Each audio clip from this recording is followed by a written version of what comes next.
Welcome to Oliver Gerald, your guide to the finer things in life. Back in my day, women weren't firing energy beams or fighting off space pirates, but they did make a fantastic cup of tea. But these days, it's all about equality, whether it's voting, driving, or intergalactic warfare.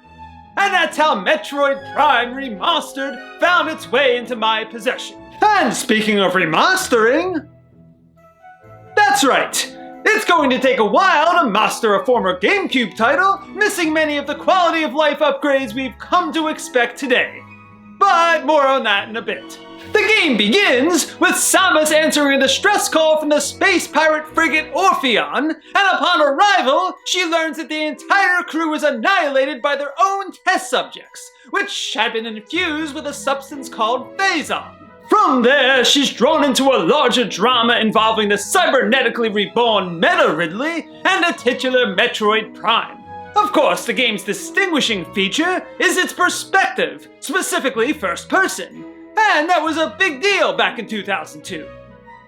Kinda. By then, first-person perspective projectile-based gaming was already well established on the personal computerized device.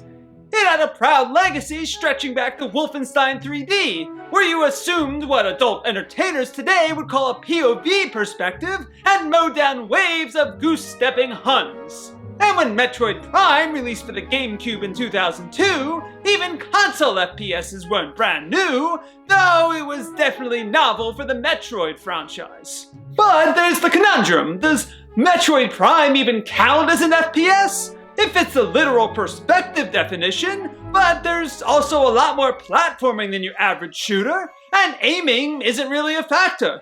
Much like action-adventure titles, you can simply lock on to your enemies. One of the remastered changes does add dual stick controls, making it that much more like modern FPSs. On the other hand, the remastered edition still ignores many of the quality of life perks we take for granted with modern FPSs, like autosaves. If you expire, it's all the way back to the last save point. The game follows the standard Metroidvania formula with all the intrinsic backtracking, and the map does a competent job of guiding you. But if you've ever played Super Metroid or Castlevania Symphony of Night, you know how little hand-holding there is. That was the case back in 2002, and whether that bothers you today comes down to expectations. But there's one glaring weakness that was present at the turn of the century and still hasn't been rectified today. The first-person perspective doesn't let us perv out on Samus. Metroid Other M had the right idea. It's all about that space booty, and a hypergalactic rock to go with it. It also had some weird sub-dom subtext, but who gives a shit? Space booty. In the original title and Super Metroid and Metroid 2, Samus was fully armored, but if you beat the game quick enough, you were treated to the real reason anyone plays a Metroid game. With Metroid Prime, you see what Samus sees. And unless she's checking herself out in the mirror, you're out of luck. And out of here with being a role model for young girls, because gamers fall into 3 categories.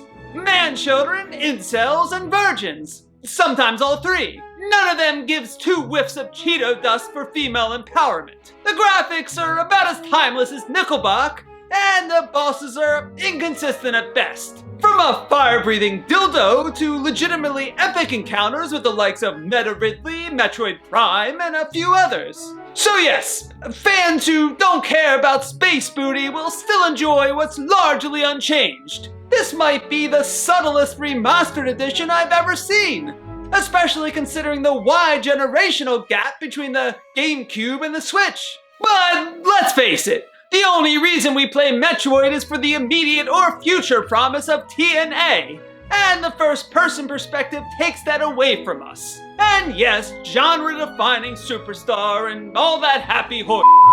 I'm sure that matters to a few of you. So I give Metroid Prime Remastered 3.5 bootyless joysticks out of 5. Be sure to show your appreciation for my efforts with a like, and I shall return to educate the great unwashed masses and all those of good letters and reading on the finer things in life and delightful cuisine.